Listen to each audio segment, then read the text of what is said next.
Good morning, everyone. Welcome back to the channel. Today we've got some moderate winds coming in out of the east, like northeast, at about 16 miles an hour. So I'm not too sure what it is that I'm gonna do. I do have 3 spots already marked out on the map. We're gonna get to the island and see what it is that is going to be most beneficial to us by way of not having to deal with the high winds. So that just means marsh fishing, and normally whenever I do that style of fishing, I'm gonna be subjected to just catching like maybe reds and flounder, but you might be able to catch the occasional speckled trout, black drum, and sheep's head. Who knows? Maybe we'll be able to bring something back for lunch.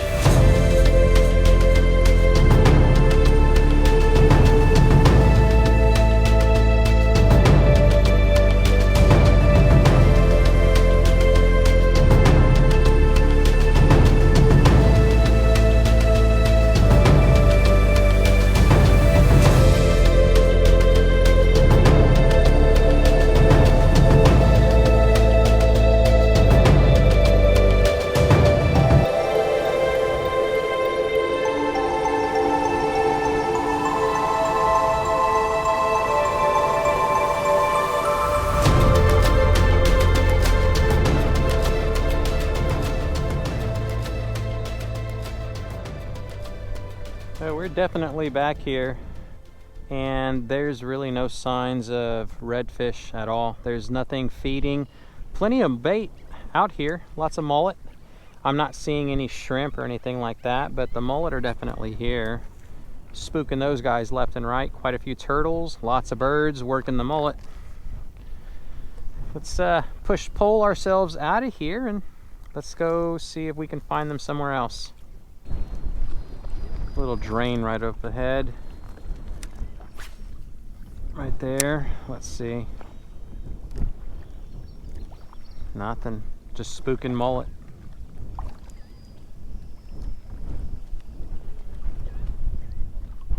I just do not remember it being so tough last year. It's been crazy. Crazy past few months. Nothing has been solid. It's always hit or miss. Oh my gosh, man.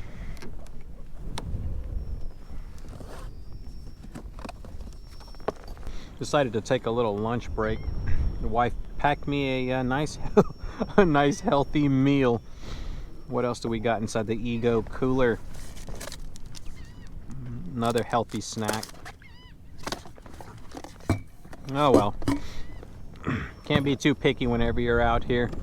We'll keep our eyes open, see if we spot some bait getting busted up on, or maybe a redfish acting up. Maybe you get crazy and show his tail, dorsal, something like that. Something that leads me to believe that there is a fish out here. Oh, that's got to be a flounder, huh?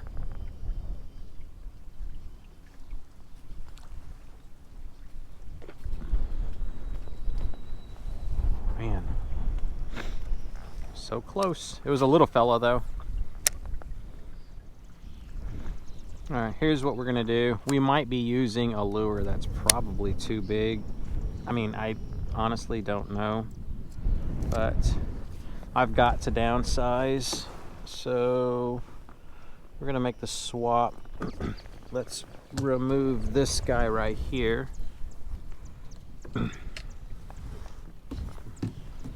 And we'll tie on a nice little jig head. This is what we want right here. Now let's see if we can make this little tiny slabalicious work. We got the crappie lure ready to go for the salt.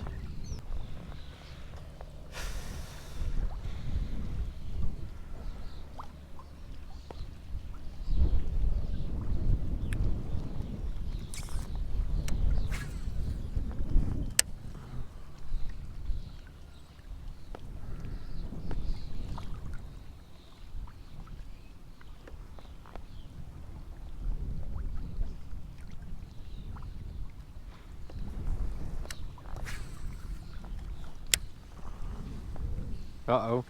Got him. I just cannot believe this.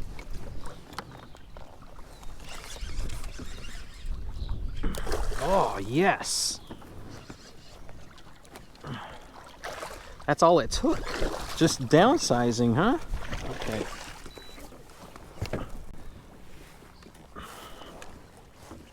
Grab the Ego net.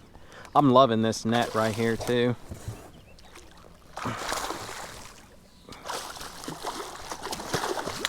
Bro, gosh darn it. That is a spunky redfish right there. Oh my gosh. Ooh, it didn't take much. Like the second or third cast with the little slabalicious, and then whammo, we get us our first donkey of the day.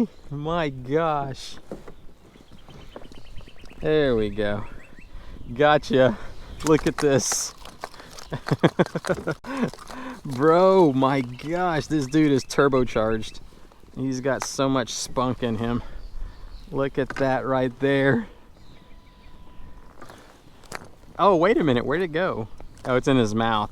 All right, there we go. Now look at that. I think he's gonna be right at the verge. He's gonna be really close. I'm gonna say he's like 21, in between 21 and 22. Right there, 21 3/4 of an inch. Yeah, baby. Just downsized. Who would have thought? I mean, look at this. Let me show y'all exactly what it is that I'm trying to, like the point that I'm trying to make. This is what we were using just a second ago before I decided to make the switch. Look at that. Very similar, but super small. So I went to the micro size, and here is a tech tip for y'all. This is a bass jig head right here. It's the Z-Man Ned rig, like Ned's rig or something like that. The reason why I use these versus the Strike King is because the hook is very stout. It is a lot thicker than those Strike King crappie hooks. So I've decided to do away with the those other ones, and I'm fishing these strictly right now. Now, I don't even do like a Ned rig style presentation or anything like that. I just swim this thing and it works. So that right there, if you want a micro size and you're going to use these tiny little crappie plastics, the Z-Man Ned's rig, I don't know what it's called, just check down below in the description and it'll have a link where it'll take you to Amazon to view those things.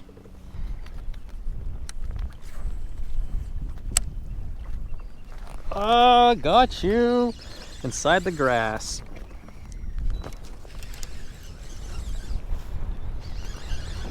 Feels like a chicken. Yeah, he is a chicken, but my gosh, he's got a lot of Good night, buddy. Caught him inside the flooded stuff right there.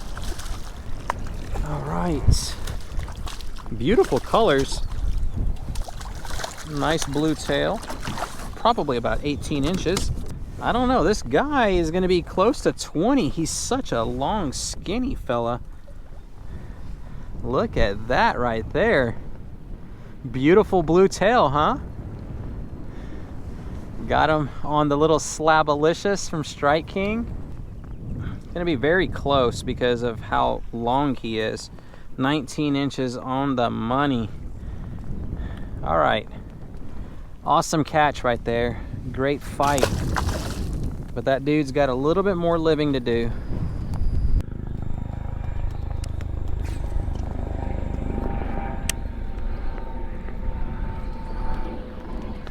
Oh, that was a lucky cast right there. Holy moly, man. That was awesome. That was like from downtown too. Goodness gracious. Another chicken. It's like the bite just turned on right around noontime. Whoa, buddy. Get over here. Come on, we ain't stopping. So I'm just gonna string you along until we get you off. Get up here. Gosh, that little guy, holy moly, the fight that he has got in him. Oh my goodness, I should take a picture of that beautiful blue tail right there. Wow, I need to do that. Here we go. Let's see that beautiful blue tail. Thank you so much, little fella. There we go.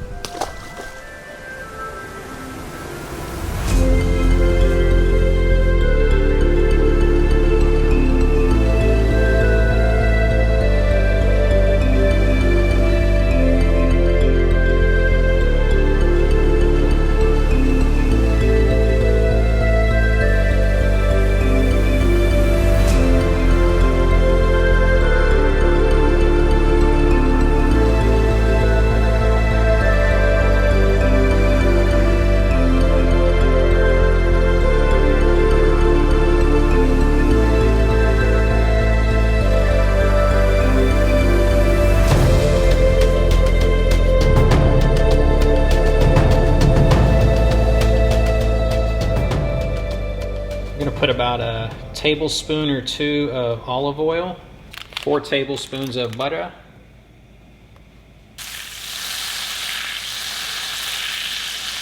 this is approximately 1 tablespoon of garlic. That was like four small cloves. Garlic's really delicate, so you don't want to let it sit too long. About 2 tablespoons of shallots.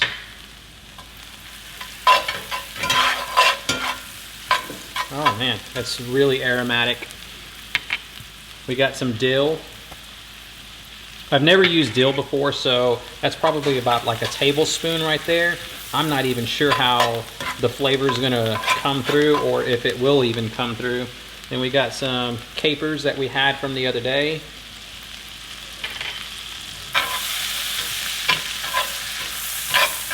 Smells really good. Next, we're gonna just squeeze our lemon. It's 2 large lemons that I got. Just stir that.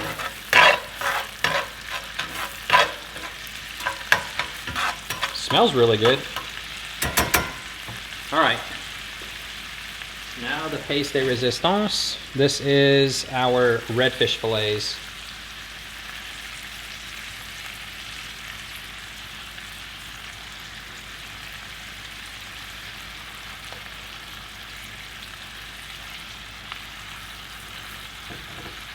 Okay, and all I'm going to do is just let that sit there for approximately 1 to 2 minutes just to kind of sear the bottom of the redfish fillets. A little bit of sea salt.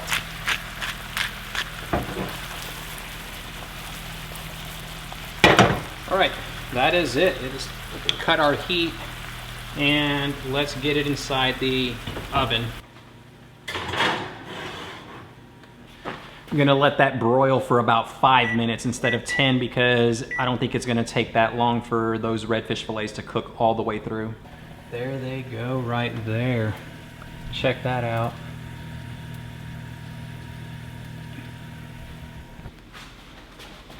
Wow, you're not gonna believe what just happened. I forgot to plug the mic in, but thank goodness we still have some of this fish so that I can show y'all what it is that is going on.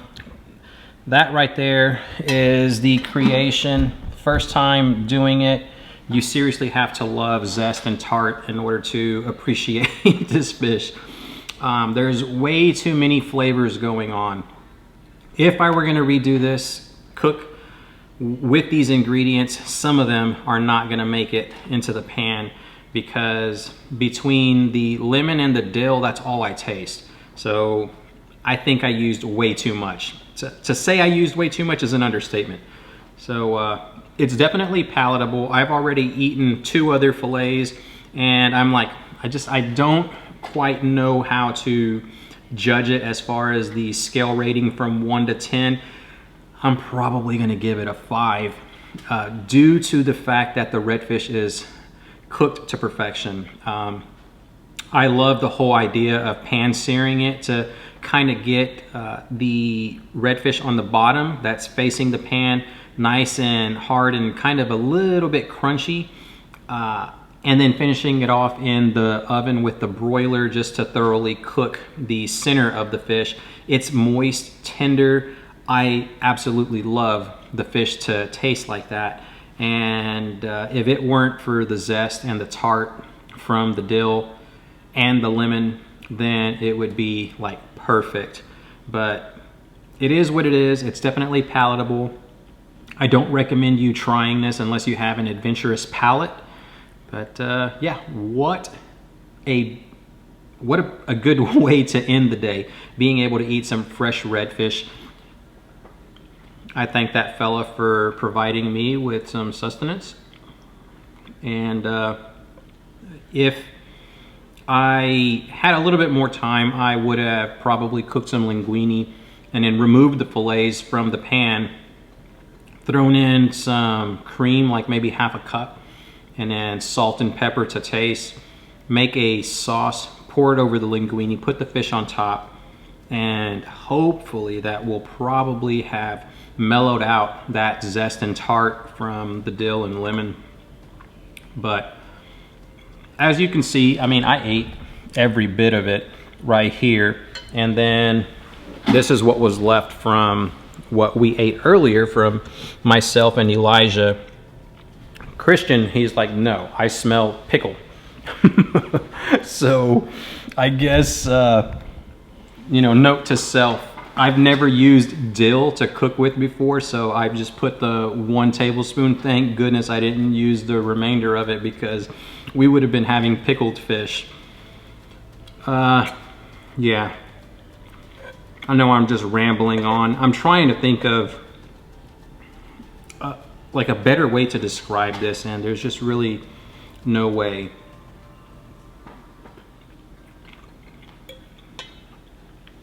Think of Cape Cod, kettle cooked chips, the sea salt and vinegar.